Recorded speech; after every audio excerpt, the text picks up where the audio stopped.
Hello, this is Gaurav Lathia, your Big Bull coach.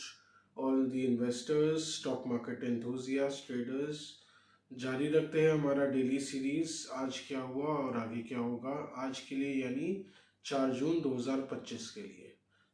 आज क्या हुआ? आज बाजार फाइनली थोड़ा बढ़ के बंद हुआ।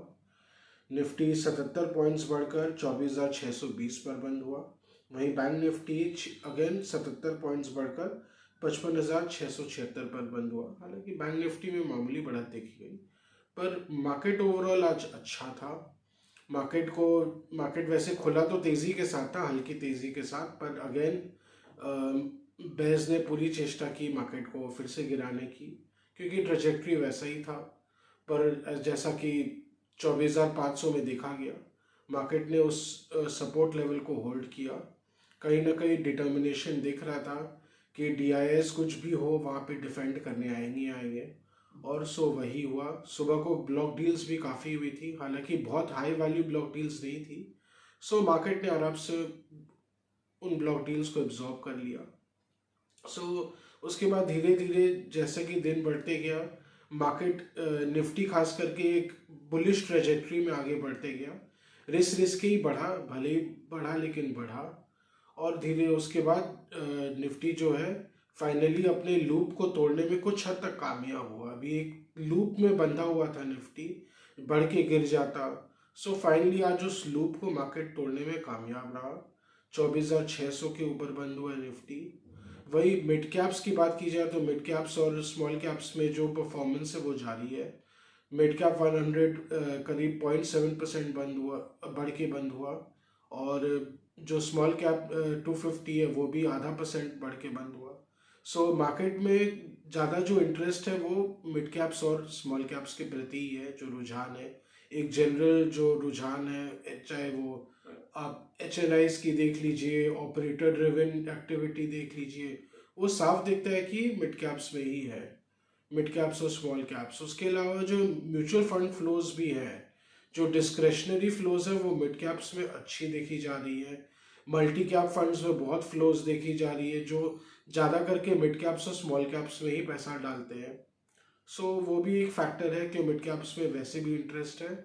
और जैसा कि कहीं ना कहीं कोई ना कोई दिन में कोई ना कोई एक स्टार सेक्टर बन जाते हैं। आज रेलवे स्टॉक्स अचानक से स्टार सेक्टर्स बन गए। इरकॉन में अच्छी तेज़ी देखी गई, और उसके अलावा मैंने इरकॉन में करीब 10% से ज़्यादा की तेज़ी देखी गई। कहीं ना कहीं आगे अभी रेलवे स्टॉक्स में और परफॉर्मेंस जारी रह सकता है, बिकॉज काफ़ी एक आप कह सकते हैं थोड़ा शांत पड़ा हुआ था ओवरऑल रेलवे पैक। अभी अचानक से थोड़ी एक्टिविटी एकदम मेजर तेज़ी देखी गई है। हो सकता है आगे भी कुछ हद तक तेजी जारी रह सकती है। पीएसयू बैंक्स में भी हमने करीब 3 सेशंस तक अच्छी लेवाली देखी। हो सकता है ये लेवाली का जो अभी सिलसिला बना है रेलवे स्टॉक्स में अभी और बन सकता है।